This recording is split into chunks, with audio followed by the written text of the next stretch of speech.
Hey Fitheads, today we talk with trainer Erin Barry, who has a 12-week program, but her story is incredible. She had some insanely low lows and then pulled herself out of it, had a crazy transformation, and now helps make space for other people to do the same thing that she did. And it's really fascinating to hear her story. Her story is insane. How how different the different things she did Yeah. were. Do you know what I mean? Mm-hmm. Like the stuff she was on Broadway, she like broke her, like had this Back. horrible Yeah. back injury like mid performance, and then had to just push through it. I don't know. It was really really awesome. I loved how she talks about spiritual bypass. Had you heard of spiritual bypass before? No, not at all. I'm going Yeah, to use it all the time now. all the time. That yeah. If nothing else, this episode is priceless for because she defined, and now we can use spiritual bypass for the rest of our And crying in thrusters. lives. Welcome to Total Fitheads. Serious fitness for not so serious people. I feel like I already know you. We should have been rolling this whole time. Hi, welcome, Erin Barry. How are you doing? Thanks for Hi, joining us. I am good. Thank you. Thank you. I'm so happy that T teed us up. Oh, It's good Yeah, stuff. my yeah. friend So Tatiana and I if you heard Tatiana's are. episode earlier, they're buddies, and now we all are. Love it. Okay, so you have a pretty extensive background. Give us the beginning, the seminal moments of you. Well, on August 3rd, 1974, my mother had me. Um, and I basically was doing like back handsprings from like the time I could stand. So I was always very physical. I'm also very tiny. So I would say, I'm 4'11" on a very confident day and No like way. not even 100 pounds, maybe, you know, I'm, Why are we doing this in person? I'm finally the taller person in the room. I'm little. Um, Wow. I'm tiny. So I think that being like physically big was how I survived, or like, so how I like kind of handled myself in the world. My mother threw me into gymnastics when I was like 6, and like, boom, that was it. I was upside down, flipping here and there. And I went to the academy. I lived in Boston at the time, and I went to the Boston Gymnastics Academy of Boston, which is like Bella Caroli Central, like, beat the girls. So I grew up with like insanely like incredible discipline from a very young age. And then my family moved back to New Jersey. I am from the Jersey side. And I just continued doing gymnastics. And then I found the theater. Or did it find you? Oh, it bit me. Yeah. So there was no gymnastics. I competed on the state level. Like, I was pretty good, Right. Um, and but there wasn't gymnastics in high school, and I didn't know, like, kind of like where I fit in. I was very weird, and that's where the theater kids find themselves. I It's was true. strange. I didn't have a lot of friends. I was like constantly like, I'm sorry, I'm going to tell you the story. When I was little, I was always very into production and, like, performance. So like my play dates, I would be like, okay, you stand there with the microphone, you stand there with the spotlight, and I was like directing, producing, choreographing, starring, like my own play dates. So I didn't have many. Um, Case in point, in 6th grade, when I wanted to have my first girl boy party, I handed out the invitations, and I literally heard, this is like a defining moment. I heard somebody say behind me, "This might not be a party. This is shows." Wow. So anyway, I found theater. And it's so interesting because now I'm like into this discipline thing, which is a very big theme of my online business and coaching, is that the acting teacher that I had in high school was Stella Adler's student. I don't know if you know who Stella Adler is. Please say you do. Okay, no. Sounds familiar. She's Rings a like, bell. she's just she's the real deal. She's a big deal, and she was like, came to my high school and helped us. So like, I've been very blessed to have very good training. And then I went to Hofstra University as a performance major, dance. music, like a sing, dance, act. In the industry, we call it a quadruple threat because you can flip, it's tumbling. So Oh, I was like, what's the Oh. other one? Lifting? yeah, exactly. Now I'm like, can we squat clean our way onto? I can do that. My God, CrossFit the musical. I would watch that. I would audition for that. Write it down. Write that down. I Get also this want on to the do show. We Namaste can't. the musical. I also want to do Namaste the musical, Ooh, okay. making fun of all the yoga people, which I can very easily do. Oh, we need to Because I dive was. into that. Oh God. Oh, we'll get there. Okay. Wait. So then I'll jump. No, I'll jump to the good stuff. So I came out of college auditioning and was very fortunate. Like my last semester of college, we were all auditioning because we were all in Long Island, so we would take the train. I love that everyone's coming behind me right now with my hands.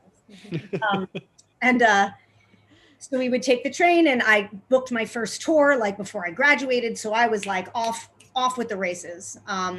And speaking of gymnastics, my last show was Curious George, and I was the monkey. I was George. So it was a kid show. I know there's so many good nuggets in here, but I'll just get right to the point.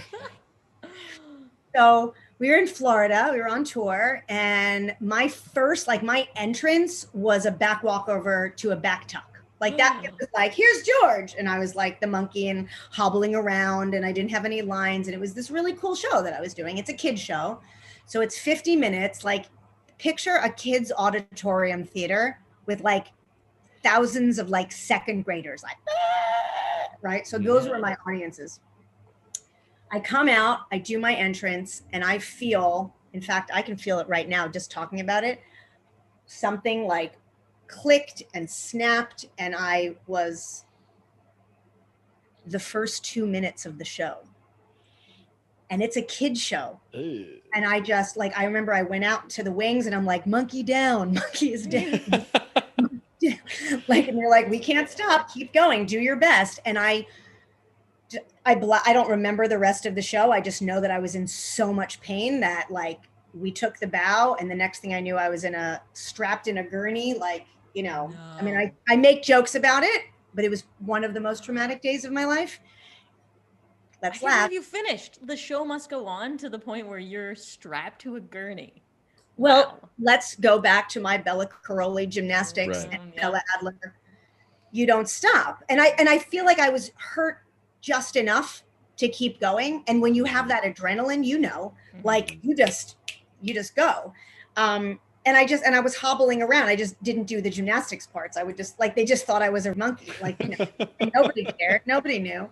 Curious. And the cast was really good. The cast physically sometimes carried me over to a set piece. Not that so I've been told.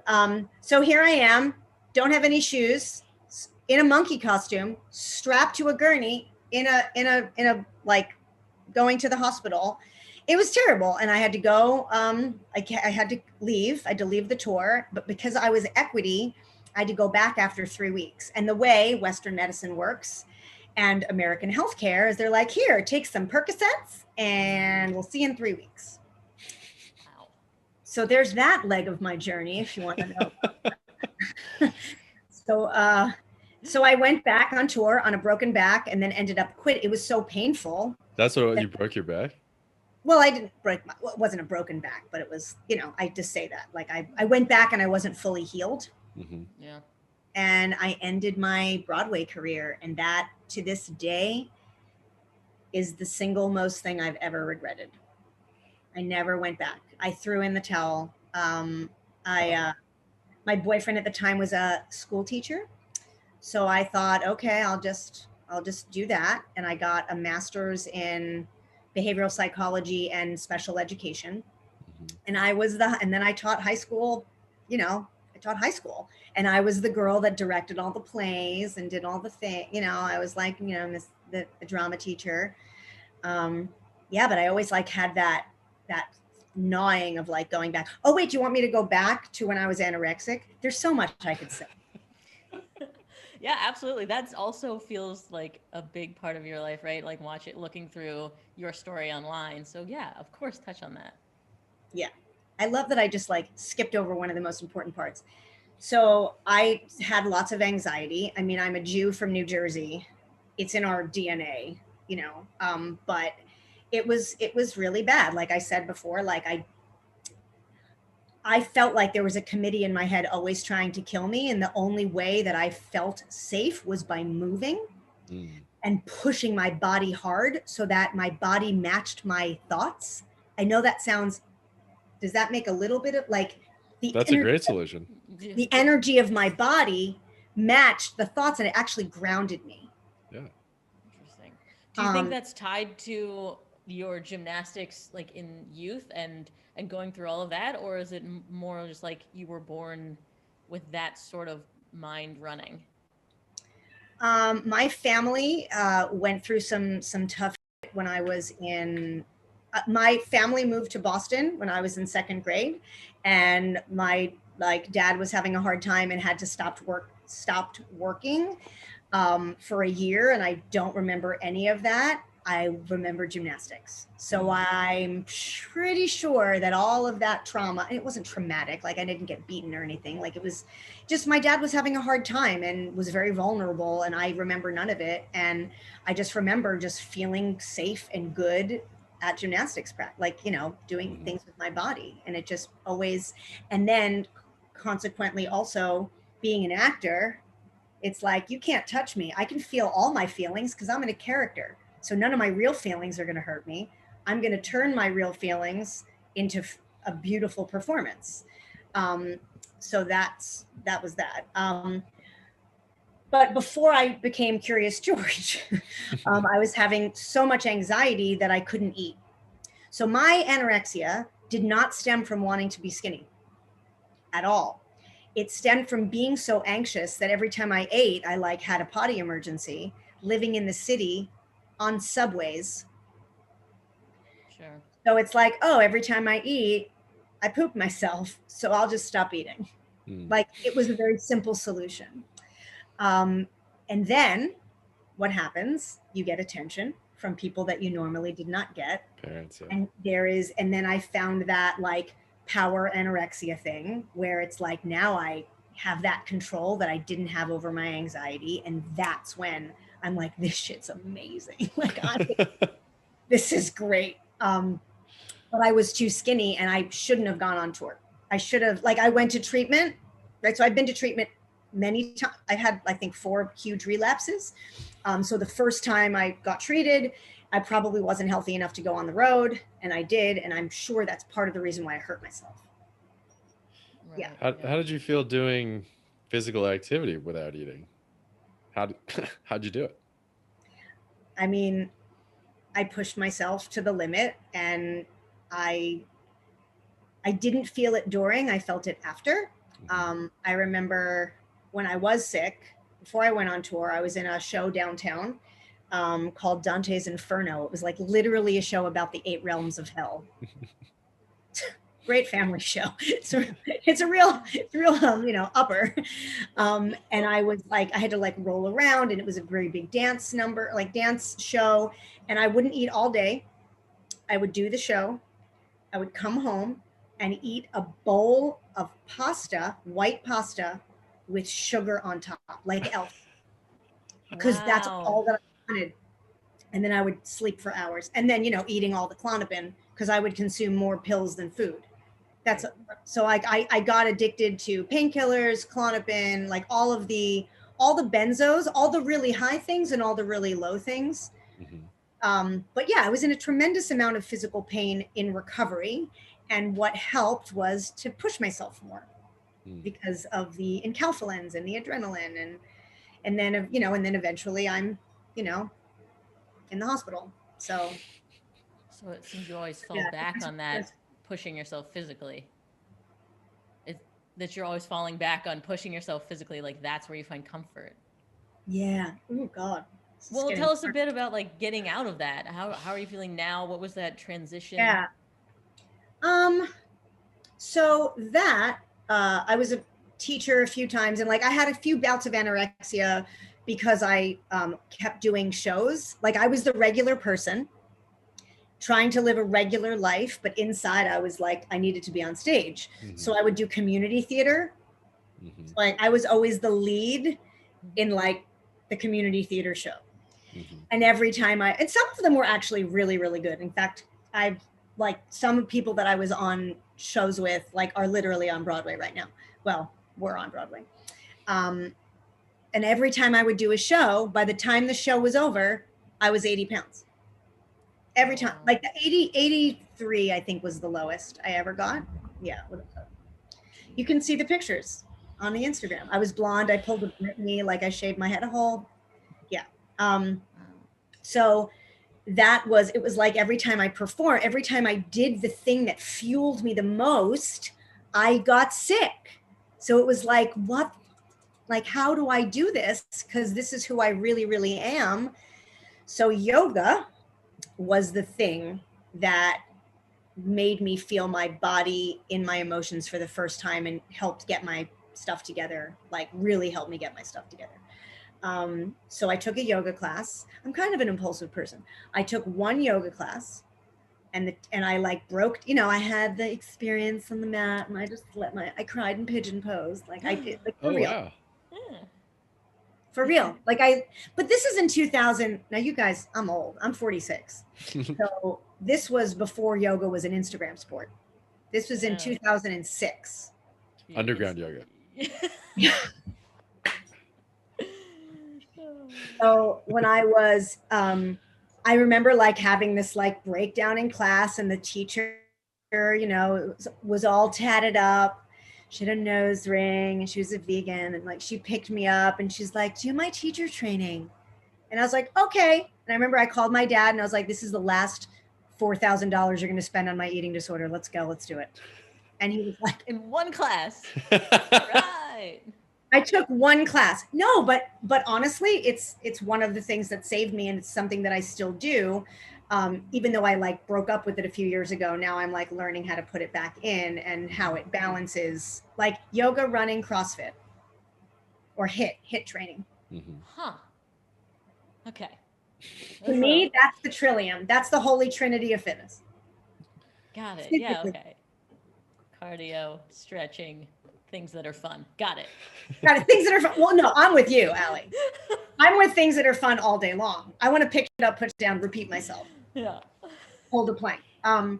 Yeah, so I drank the like we're talking, drank the yoga Kool-Aid, bathed in it, did everything my teacher did, got the tattoos, got the nose ring, got, rescued a pit bull.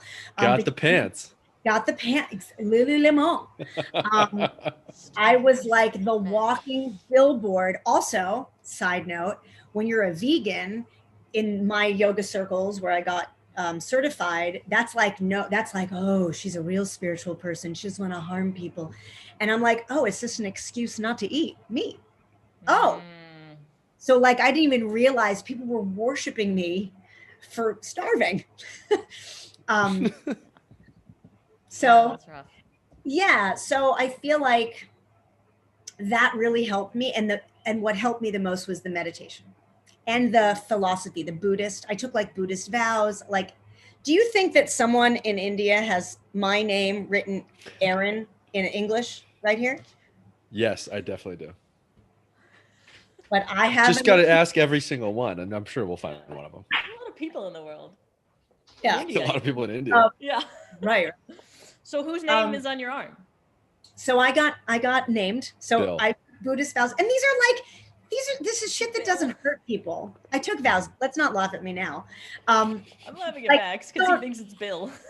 Yeah, like don't lie, don't cheat, be nice, don't screw somebody else's husband. The basic. It's like the 10 Commandments, but cooler. Sure. And the lamas that you study under give you names. So every time I took a set of vows, I got a name, and one means fearless, and one means glorious jewel. That's a great one. Yeah, I like that. Glorious jewel. That's awesome. What's wrong with that? Fearless. I like the fearless one. They seem like they complement each other. They're so opposite. One's like so like feminine, and the other one is just like, wah. Well, it's funny because they say in the spiritual world, like when the teacher is giving you the name, they say it's like it's a vibration, and it's everything you are and it's everything you're not. I like that. What? I like that a So lot. much spiritual woo-woo. It's woo-woo, but it's science. But But that's crying also, on my yoga mat. What's happening? oh, stop it. No. But I broke up with it to get back together with it on a scientific level. So like all my spiritual stuff is based on physics because there's something called spiritual bypass. I don't know if you've heard of it. No. Nope. Oh my God, this is a good one. So I owned a yoga studio and in New Jersey. So part of my yoga journey was like drinking the Kool-Aid. I opened up a studio, or actually a studio asked me to be a partner with them. It was when hot yoga just had like 2008. Like Yeah. we jumped Hot. on in market Hot conditions. yoga was hot. Yeah. Now and a year after we opened, like you could fart and smell it hot yoga studio across. Like it was like there were so many. But we were like trailblazing the demographic that we were in. So when we did sell, we did really well. It gave me the opportunity to come back to the city and pursue acting again a couple of years ago. So, but anyway, so wait, what was I saying? Oh yeah, spiritual bypass. I'll give you 2 examples. So yoga, like we were running a business, right? And my teachers would say like, I'm not feeling aligned right now. My chakras, I'm just feeling very low energy. I just don't think it would be of service to the students to teach today.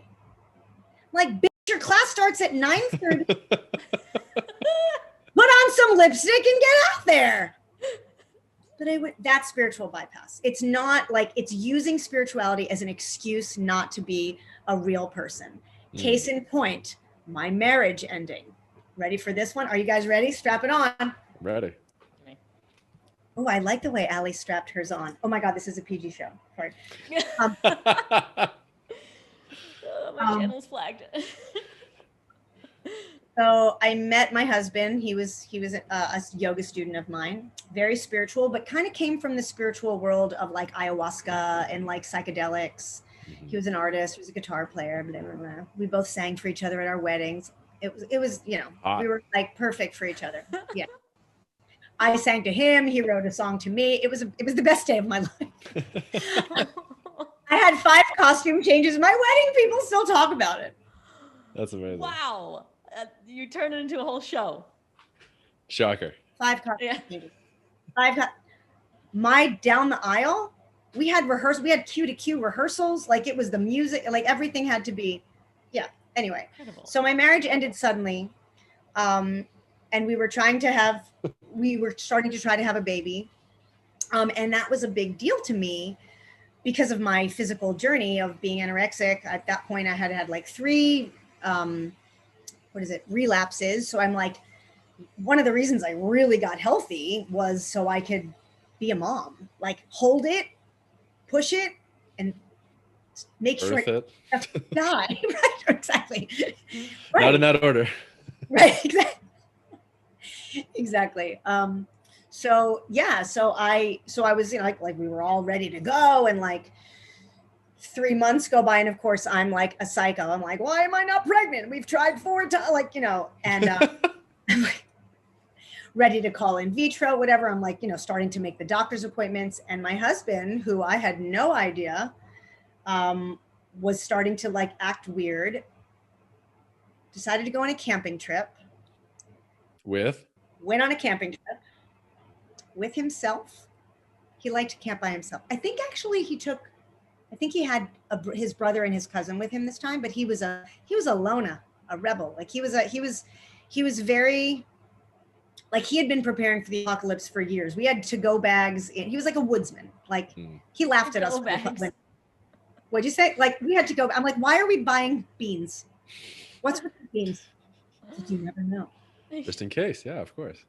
Oh, no. Yeah. So when the whole pandemic happened and everything that you thought you got over came right back to haunt you again, I was like, my ex-husband is laughing at us right now. He's the only one alive now. Toilet paper. Right. So anyway, my husband went on a camping trip and never came home. My husband ran away. Bummer. Was there a bear involved? He did come home. No. Is he alive? Okay. I say that for dramatic purposes because it's it very really dramatic. He came home and pretty much left the car running downstairs to tell me he was leaving. He was like, and this is spiritual bypass.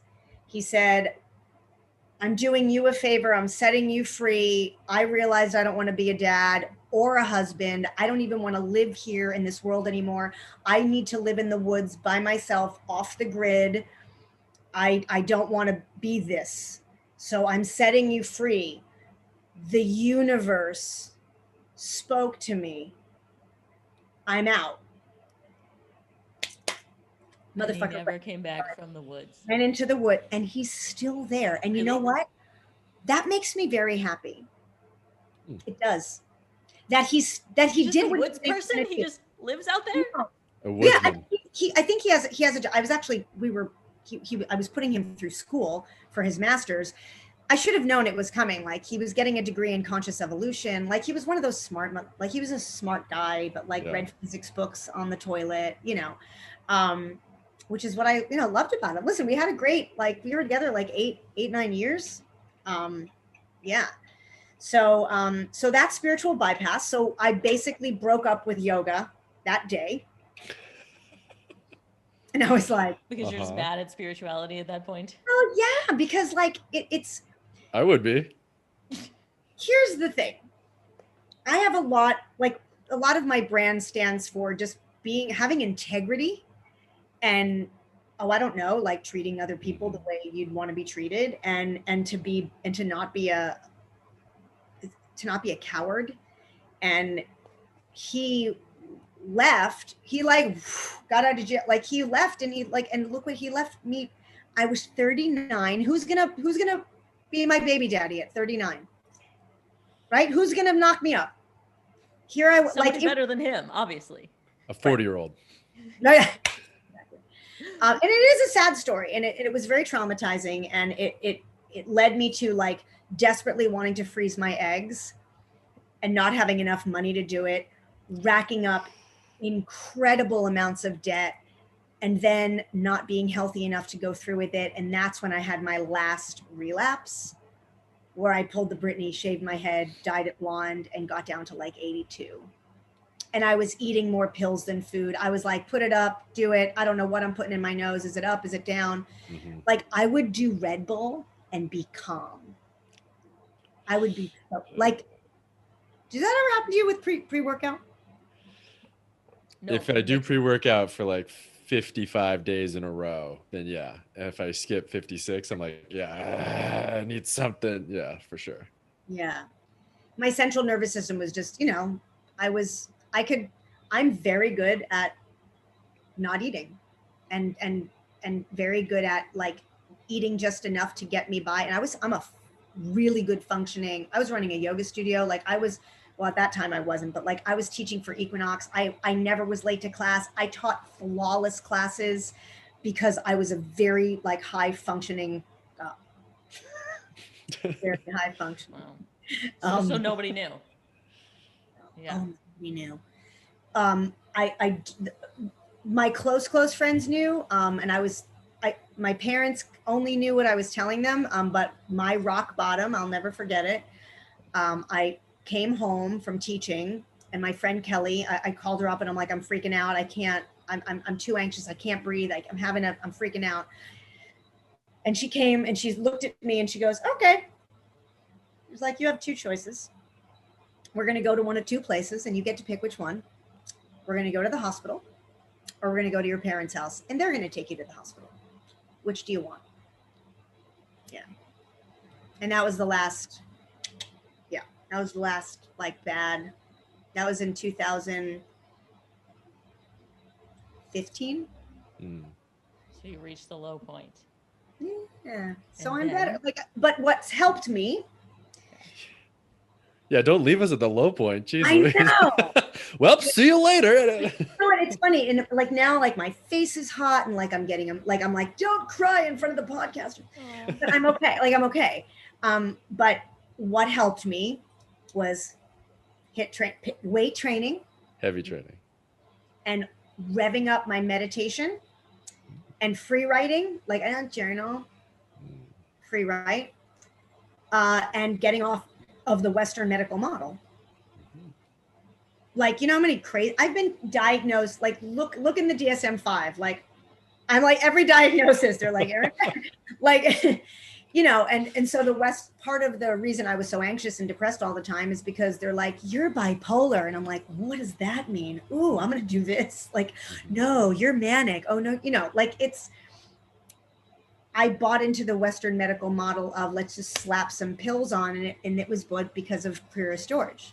It was it was literally like I came home from the tour with a bottle of Vicodin and a neck brace. And I think that they gave me some physical therapy, but I was like, I'll just eat the pills. Yeah, that's all you need. The pills are alarmingly effective. I think a lot of people who haven't played around with them or had any sort of experience are like, whatever, they're like alarmingly effective. They feel really good. You can get them pretty easily, you know, until you really need them. But right, I would always say like, I don't feel any pain. I don't even feel my yeah. feet. It was amazing.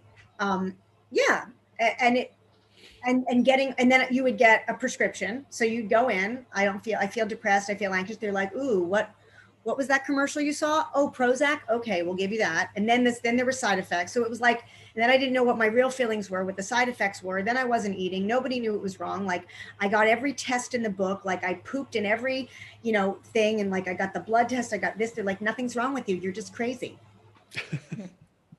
So that, you know, and I just went on that journey. I'm like, I want to feel me. I want to like be myself. And I very, very slowly, under the care of a really good functional medical doctor, got off of the cuckoo bird pills and on to really high grade medical supplements, like real food. Like I went gluten-free and dairy-free.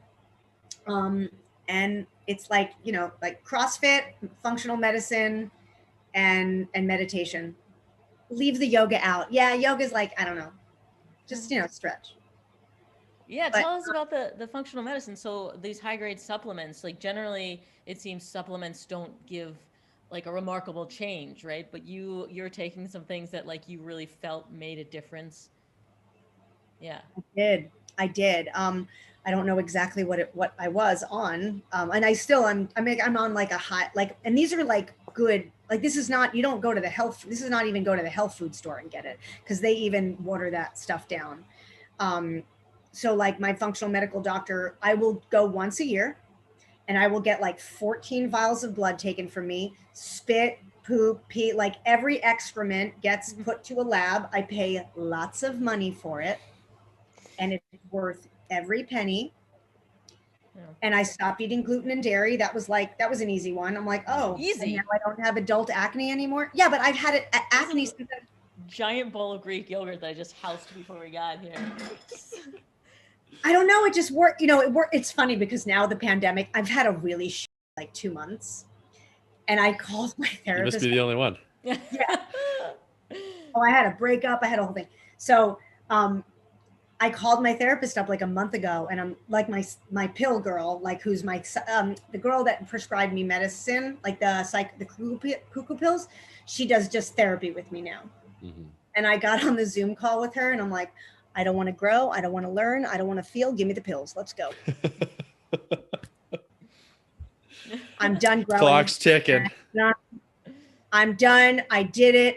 If Britney Spears got through 2007, I need to get through this year. Like, let's go. And you know what she said? Okay, we'll put you on something. And now I have, like, I'm on one thing and I'm okay. Like, I'm okay. Like and I'm like, I need to eat gluten and dairy again because it helped my chronic injury and it helps anxiety and it helped depression and it ain't working anymore. So why not have the pizza? That was a good point. Right. So, that was back and make the change. Yeah. I mean, that's also a huge part that I forgot to say is that I'm in chronic pain, like from my curious storage injury. Still, like, wow. Great. Oh yeah. So my right arm doesn't bend and it's longer than my left arm. Like I have like this is it, guys. This is it. Yeah. Try doing handstand push-ups like this. Yeah. But I do it. I do it. Impressive. And then I hurt the next day. Yeah. So twice a year or once a year I go and I get a lot of blood taken and then they see what's off and then they give me whatever I have, and it seems to work. It honestly seems to work for me. And I mean, you know, do you guys have chronic pain or like an injury that just never let up? I have some small nagging things that I just sort of felt like, I don't know, I just was like, oh, I guess I'm just going to deal with that for the rest of my life. That might be the Yeah. that might be the moron in me a little bit, but Yeah, I I don't know. keep It going doesn't. back and forth between like, oh, okay, this machine that is my body is getting closer to the end of existing, so this is just how it's going to be. Or no, let's like fix this and heal, right? Like, I don't know. At what age are you like, yep, well, just that's my knee from now on. Yeah. Right. Louis C.K. does a great bit about that. He's like, that's just, you go to the doctor and I have a thing. And he's like, that's just what you do now. That's just what happens. Like, you know, like he's my favorite comedian. Mm. Yeah, I don't know. That's actually a really good topic. Is that like, what do you accept and what do you try to fix? Right. I mean, I know. Have you seen Lady Gaga 5'2", that documentary Yes. about her? Yeah. Yes. That is my Wow. chronic. Oh yeah. And it's funny because I have a good friend who's her backup dancer, and he said, "You guys are you're so alike, both of you. You have the same injury, you have the same drama. You're so dramatic, and blah blah blah." And then when I watched that documentary, I'm like, "Oh my god, I finally found someone who knows exactly what I'm doing. Like who knows exactly I mean, she has a broken hip, I have a shoulder, but like, I mean, every nerve in my face and goes down it goes all, like, and there's in it, when it gets to a level, like like, if it gets to like level 4, I'm done. Like, it's like 24 hours of pain. If it's like a 3, I might be able to save it. You know what I mean? So it's like, it's a crapshoot. But I probably shouldn't be working with the weights that I work with. You're showing off. Of course I'm showing off. Well, again, that it goes back to what you were saying before, is that like that's where you find your comfort in the movement and the pushing yourself. Yeah. And also, I think you were talking about this a little earlier. Is that like you had somewhat of an emotional episode during yoga, and you mentioned this earlier, and I saw this on your Instagram. You're using outside in, not inside out. Can you talk about using sort of negative energy or negative emotion and using that to fuel your workout? Because when I'm, a lot of people, I think and like a lot of people are like, okay, I want to work out when I'm excited to work out, and that's easy, frankly. But what's difficult is when you're like, I'm tired, or like, you know what I mean? Like, so I think you had a really cool take on that. Talk about that a Yeah, little in bit. fact, yeah, thank you. A couple of posts, I like literally show myself. I had a huge breakup, like January 4th, like gobsmacking breakup that was like blew the wind out of my sails. And I'm still waiting to hear from, I don't know where he is. Anyway, so Maybe he's yeah, in the woods. yeah, exactly. Maybe he's with my ex-husband. Thank you so much for joking. Thank you so much. Sorry. Oh my God, I love it. Are you kidding? I would not be on here if you were like emotionally breastfeeding me. So like, I was feeling really defeated, really anxious, and I started to cry. And it was right before the 3rd round of a Metcon I was doing. And of course, I tape all my workouts because I have to, because like, this is how my business is. And I thought, okay, I am going to channel. I'm going to get scientific. All emotions are just thoughts with a higher frequency or higher vibration, right? So a positive emotion is a frequency that's here. It's a higher frequency. A negative emotion, that's why people feel down. These are words that we use that we don't even realize we're using them. Mm-hmm. But why am I feeling down? Because your energy is literally vibrating down. Why do you feel centered? It's because literally when you meditate, the 2 side channels are going into the center. That being said, when you are feeling, it's the same, but it's the same, it's number 5. It's this, or no, I want to say number 5. Like it's the same thing, right? So the thought is neutral. You can put the positive on it or you can put the negative on it, but the fire is still the fire. This is the emotion, has the energy going, but you decide where to put it. I love that I'm using a hair tie for this lesson. So I was the people just listening are missing out on the visual. No, I'm so sorry. Like, ladies and gentlemen, for all you podcast listeners, I have a hair tie in my right hand. And I am so I was feeling like I could have thrown in the towel, and that energy I would have let take me down, and then I would have cried and then eaten a Tic Tac and a cigarette for dinner, right? Because that's my default, is to start. Binge, yeah. Right.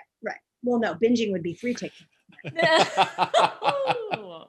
Wow. So I made the conscious decision to take that feeling and to like, I think that my and I have an anchor thought. So I teach my girls in my project to have an anchor thought that flips the script, right? From being a whiny little to having the eye of the tiger. I know that sounds really, really lame, but I'm like, eye the tiger, eye the tiger, eye the tiger. And then instantly that anchor thought, boom, and you can see it in my eyes on the video. I put all of that into my legs, into my arms. And of course, what happens? I have the best round of the workout. So that is working from the outside in, inside out, right?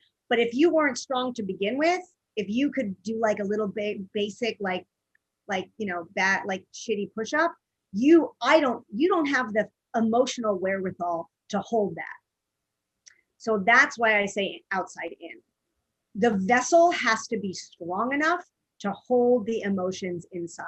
As women, I'm sure you understand this. We are complex animals that are, I'm sorry, the white straight patriarchy has just told us, don't be too much. You want to make enough money? Sorry, I will say, I'm sorry. I'm like a huge feminist, but like Max is complex too, I just want to say. What'd you say? Max is complex too. We're all complex, I'm sure, but any layers into that beard. Yeah, so if you're not strong enough on the outside, the inside stuff, what happens to me, what I think is going to kill you. It's going to knock you down. Your emotions are going to envelop you. The committee in your head is going to kill you. It's going to keep trying, because the committee in your head is always trying to kill you. That's not going away. Your fear gremlins are always going to be like, eat the Twinkie, or like the fear gremlins are always going to tell you to go into the woods and run away from your wife. Or listen, let me just go back to my divorce. It wasn't that it ended, it was how it ended. Yeah. Sure. Like if my husband came back from the woods and said, I'm wrestling with some stuff, I need to work through this. Let's work through it together. Let's go to therapy. I'm going to move out. Like I would have been, if we both left with our heads held high, I would have been sad, but I wouldn't have been over it. You know what I mean? So that's if you don't have that, you don't have it. Like that's a skill. You're not born with courage. You're not. You're not born with integrity. You're not born with courage. Maybe some talent, because the world like sprinkles talent on to random people. But if you don't, if you don't build the vessel to hold the stuff, then what's the point? Like, so that's how my program works. I start you off with HIIT training. I start you off with doing 10 unbroken push-ups the right way. I don't listen to your story about your dad. I want that. I'm not my job. I'm not trying to. My job is not to teach you how to love yourself. Like, I'm teaching them the tools to get so strong so that they can meditate for 20 minutes a day and write about their feelings and have their feelings come up. And yeah. And then I have a nutrition person. Clearly, I don't do the nutrition. Girls, jelly beans all week. 3 a day. So it sounds like you have this program that's just like making space for them to find themselves the way you did. Oh, wow. Right. Thank you for saying that. Yeah. I mean, I take women from being anxious and defeated to being confident and strong. And I do it from the outside in. Like, I do it. And I think that It's like, they said, like, it's not self-care. My program is not self-care. It is self-discipline. That word, self-care, I love it. vomit. I hate self-care because it makes me feel like it's just another thing that's not, I'm actually not caring for myself. It's just more work to do that I need to feel defeated about doing a poor job at it. No, it's just a way, it's just what you do. It's discipline. It's not care. It's just what you do. Like, it's like, if you want to jump on this train for the long haul, I mean, there's a reason why there's a $60 billion industry a year, our fitness industry. Guys, if people just took more walks and ate more salads and like forgave their dads, we wouldn't have jobs. Yeah, you're just giving away all the secrets. Sure. We want people to listen. No, but like, but do you see what I'm saying? Like, it's like for my program, it's like not teach a man to fish. Like, my program gives you tools to do that, like, also another word that I hate, wellness. Let's talk about wellness. Like it's something that we have to indulge in. How many servings of wellness did you have yesterday? What'd you say? How many servings of wellness did you get yesterday? And maybe that's just like my self-discipline, like, background of being very like regimented. Like, I'm okay with that. Like, I'm okay with you just like, my girls are type A. My girls that are in the program, like a lot of them are overweight, but I turn them into athletes. They're athletes. They're all athletes. But I train them to be athletes. I don't train them to lose weight. They're going to lose weight anyway. They're going to lose weight because they're going to deal with all their energetic that's holding on. Because you can diet and exercise all you want, but if you have levels of cortisol through the roof, you're sticking. You're like, your fat will hold on like a kid on a roller coaster. See, that's the functional medicine talking too. That makes a big difference. Interesting. I figured it out, guys. I have the answer. It's all in the Mind Body Revival Project. It's launching in April. Yeah, and it's going like, it goes like, I've had 5 rounds of it. I started it before, like T and I were in the same like online business cohort. Like, we both started our online courses the same year. Mm-hmm. So I started ahead of the game, thank God. I started it September 2019. Okay. And I've run it 5 times. I'm like just beginning my winter class. And it helped, like it, I mean, I don't know, it works. I mean, like I train the girls, like if they want to be skinny, I support that and I help them get skinny. If they want to be athletic, like I support it all. Like, then I'll make you run 5 miles a day. Like if that's what you want, yes. But what they get to is the why. I don't know if have you ever done the why lesson? Is it where you keep asking why until you realize that I want someone to find me attractive. Oh yeah, the toddler exercise. Yeah. It's that. Yeah, exactly. So like, I mean, it's funny, but it's like, I have a girl who wants to run a 10-minute mile. She just came into the winter class. Why? She has pounds to, like, physically, she's not gonna be able to do it unless she loses some pounds. That's just physics. It's just physics. And why? Exactly. So let's see. Galileo. No, wait. No. Was it Galileo? No, that's astronomy. Right, so I asked her why, like, and I call it, I do this in my program. It's called the 5-layer dip, 5-wire layer dip. So I'm like, okay, why? She's like, well, because I want to run a 10-minute mile because I want to improve my speed. Why? Because I want to feel lighter when I'm running. Why? Because my parents were overweight and they blah, blah, blah. Why? And then it all came, like, the real why was like blasting through family, like legacy that like of eating and of like them being so poor that they ate so much because they didn't know every meal. They just ate as much as they could because they didn't know if it was going to be their last one. Like crap that blew my mind. I'm like, okay, because that's what she's going to think about when her alarm goes off at 5 o'clock and she doesn't want to go do one of my HIIT workouts on the treadmill, because I do a I do hit train, like I have hit programs of like sprinting and hills and blah, blah, blah, blah, blah. And they're fucking hard. My programming is hard, safe, but hard. And I said to her, I said, the next time you don't want to go, actually, she figured it out. She was like, yeah, the next time I don't want to go do one of your workouts, I'm going to think of that, not I want to get faster. Mm. So it's about your core That. why motivating you. That's why you find it. Mhm. Got it. Okay. Yeah. So I was like, once you Love get that. there, then what do you do with that but feel weird that somebody knows? What? Well, like once you get to that core why, it's like, I guess that's you're saying that's what you use that to help motivate you. Yeah, that's it. That's the fuel. It's just fuel. It's like, And it's a lot more powerful than what you thought your fuel or your motivation or the reason you were doing it. It's like whatever.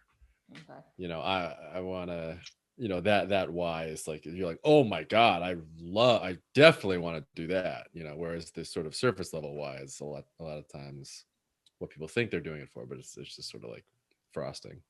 Yeah, I mean, and I feel like it'll stick more, right? Like run a 10-minute mile. Don't think about the why. You'll get there. I'll get you to run a 10-minute mile. It's science. It's easy. It's programming. It's like whatever. Yeah.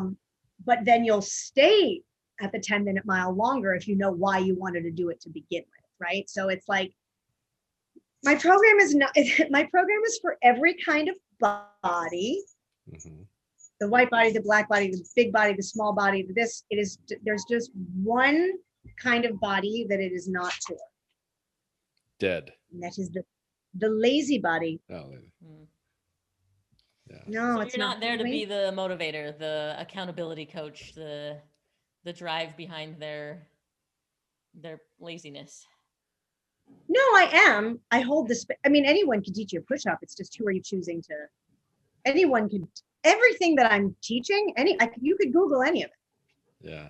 I'm You're helping them figure out, the why, the Yeah. real. Yeah, I'm holding space for them. Like my program is education, support, and accountability. Like just an example of the support and accountability. Like we have a private Facebook group, and every Sunday I have hashtag Set It Up Sunday, and they put in like they have workouts on the back end that they do their own. Like I have one hit workout a week that I drip out, and then they come to my Zoom classes, so I get to see them move, and they move by themselves. And then some of them like to run, some of them like Pilates, some of them like spinning or whatever. So I coach them on how to set up their work week. So I have Set It Up Sunday. So they put in Monday, your workout, Tuesday off, Wednesday. And I have a 2-day off, hard bright line. You must have 2 days off a week. Oh, you must have 2 days. Wow. From the person Because who the other uses 4, pushing themselves as comfort. because the other 4, I am okay. I I like that. You're dead. The other 4, you're dead. I am Yeah, exactly. Letting you up you are meat on the floor.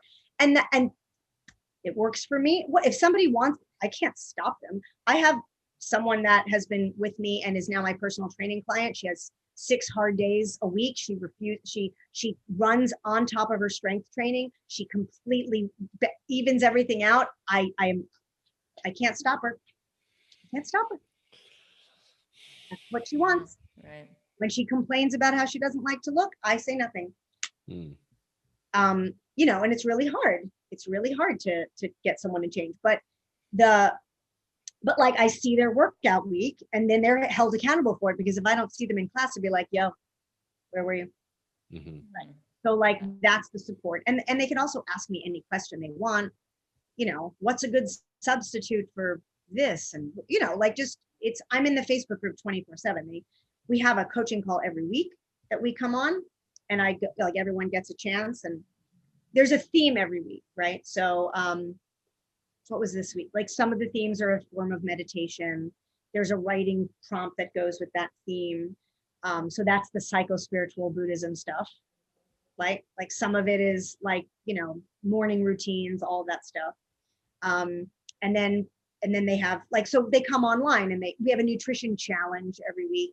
Like this is, do you know to eat greens with every meal? Well, in theory, yes. Right. But they don't serve that at Jack in the Box. They don't. but like, I want you to show me pictures of it. So like, that's the challenge. Okay. Drink enough water. So every week, believe me, I have a nutrition coach coming in that actually does nutrition. All that's in the back end of my course is like recipe for bulletproof coffee. Like I want to be like the Tim Ferriss, Joe Rogan. Like I like all the biohacks, cold showers. Like I like cold showers, bulletproof coffee every morning, meditation. Like this is, I call, and sorry, I'm not supposed to swear, but unwithable. That's what I like. I build armor every morning. Like that's, you know, so like I'll share recipes. That's the nutrition, you know, part of the course. But yeah, I'm not there to emotionally breastfeed them, but I'm there to hold space, and I'm tough. I am. They say the best leader is a benevolent dictator, which is basically like a mom and or you. Dictator. Interesting. I never thought of myself, and I'm tiny. So like, but a benevolent one. You have their best interest at heart, but you're just a dictator. Yeah, I don't do like, I mean, I'll hold the space for your feelings, but I'm like, I kind of, not that I'm not compassionate. I'm not.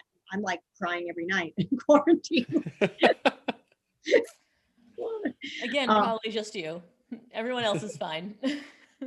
Seriously? Yeah. But like, but I'm giving them the tools to hold the space, right? So like the HIIT workouts are for the outside, and the nutrition challenge, you can't out train your diet.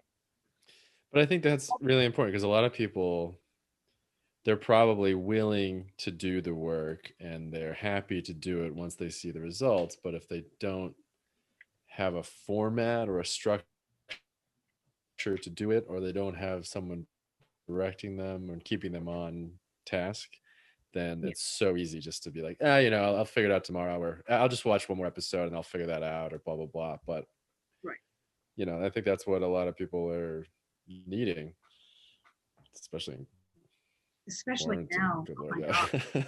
We're like, I was telling someone the other day, like teaching Zoom classes and like being a Zoom, like just being an instructor. Like, I'm not a dude.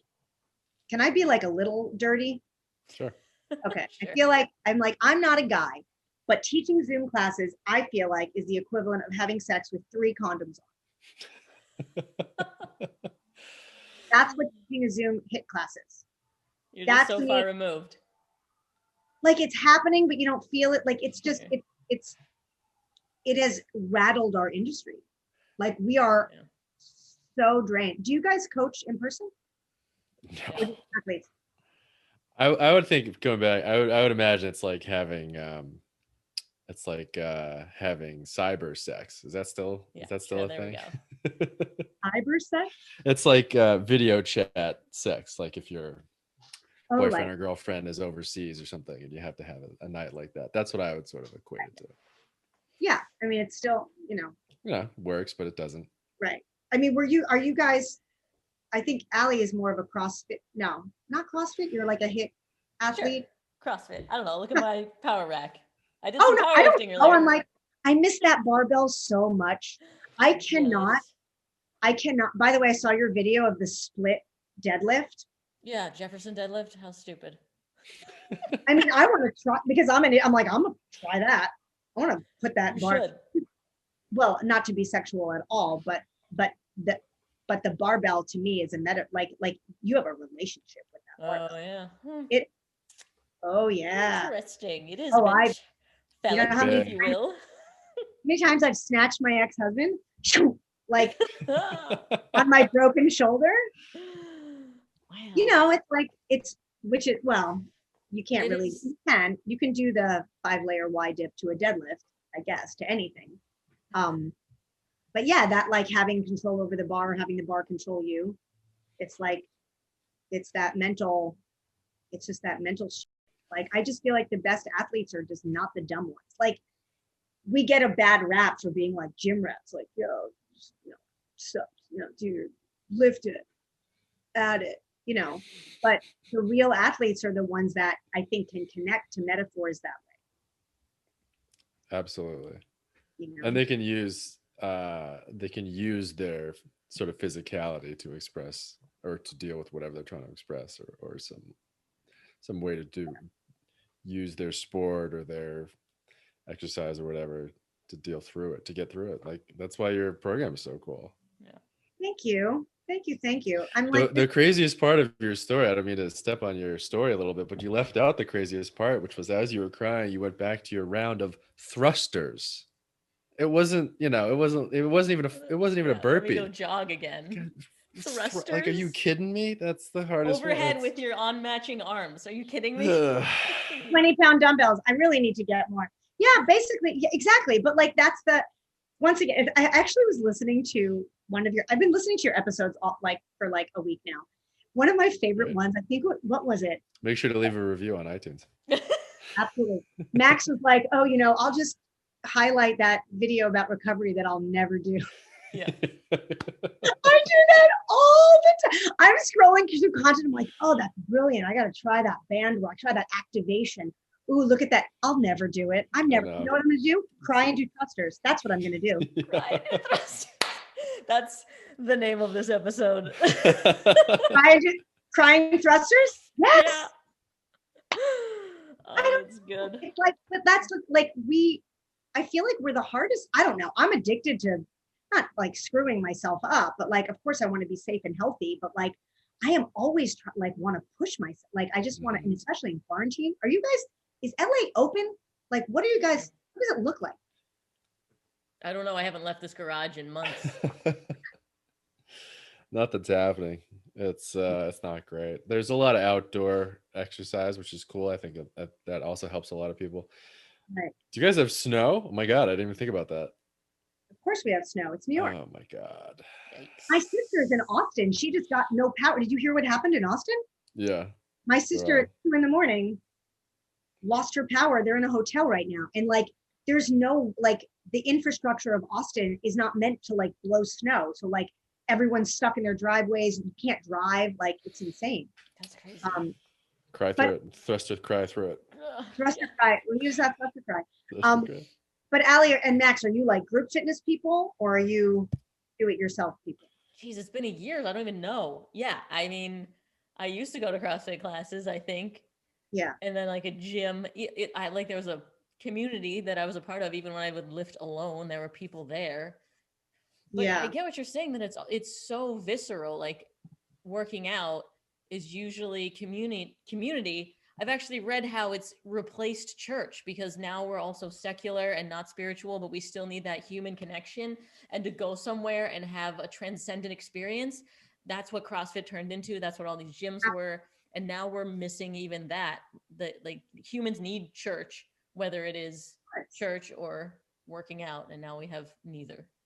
It's not about Jesus. I mean, so for some people it is, but like it's the community. I mean, it's all about that. I mean, but interestingly enough, though, I've hurt myself less alone because I'm much more cognizant of my body saying, oh, not competing either. Yeah. CrossFit, and I'm like, I'm gonna beat you with the wall balls. Well, yeah, you're performing. Yeah. Right, and I'm very. Yeah, you're a theater kid at heart.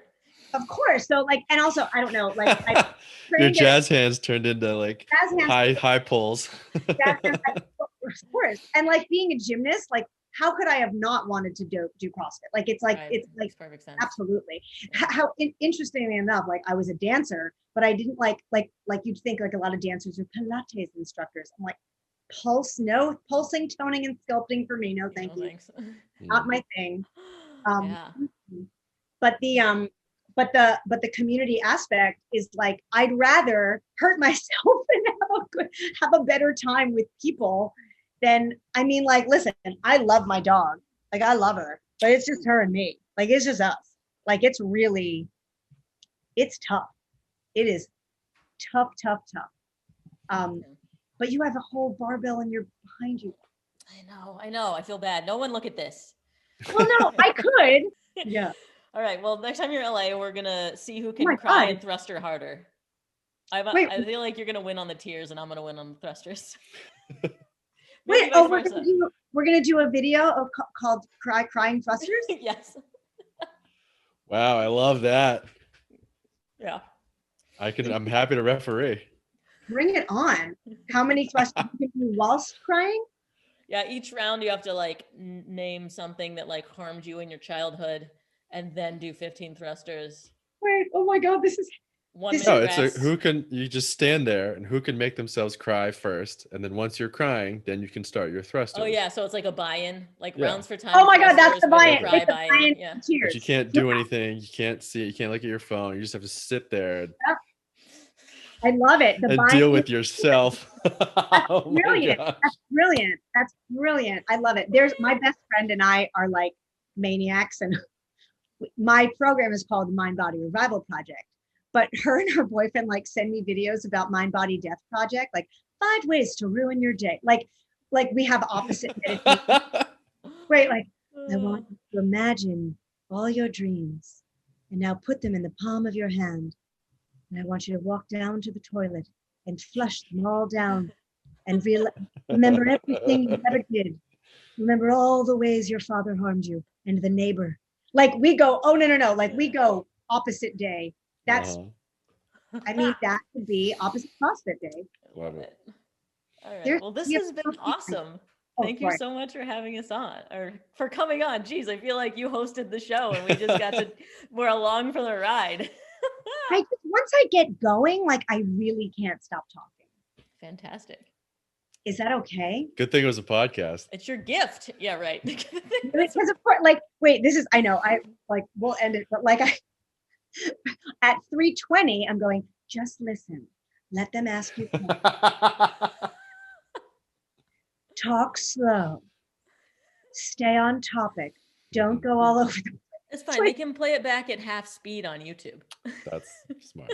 because I've been on some podcasts and like I'm listening to them. I'm like, where's the host? Love it. I just hope that's okay. Will you have Yes, me? of course. I suffer from very high self-esteem, so I like really need to get a good bar on this day.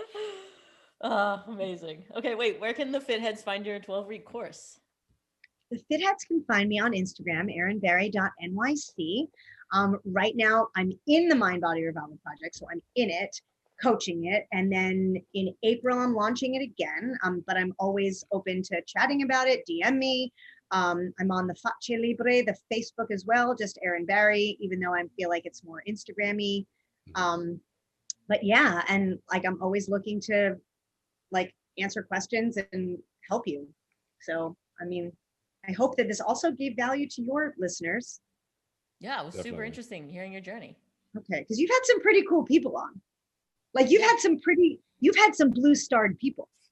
Blue Star. Yeah. I don't know if you know, but Mr. Max No Sleeves has been on several episodes. I'm just saying. That's the best part about doing this podcast sneakily, and we've said this before, it's not even a secret, but we sort of get to call up people we're really like, man, that guy's cool, or that girl's like crazy amazing, you know. And then we're like, oh yeah, we have a podcast. I guess we could trick them into talking to us. Yeah, I also have some cool, I mean, I have my CrossFit coach would love to talk. Like I have a lot, I have tons of people. I mean, if you're looking. Absolutely. But yes, thank you so much for having me. Thank you. Pick me for your YouTube videos. Yeah. You're already cast, girl. You can just take my channel, honestly. All right. And thank you to the Fitheads. I know we already got one review coming from Erin Barry. We would love for you all to write a review on Apple Podcasts. Really help us out. And we will see you next week.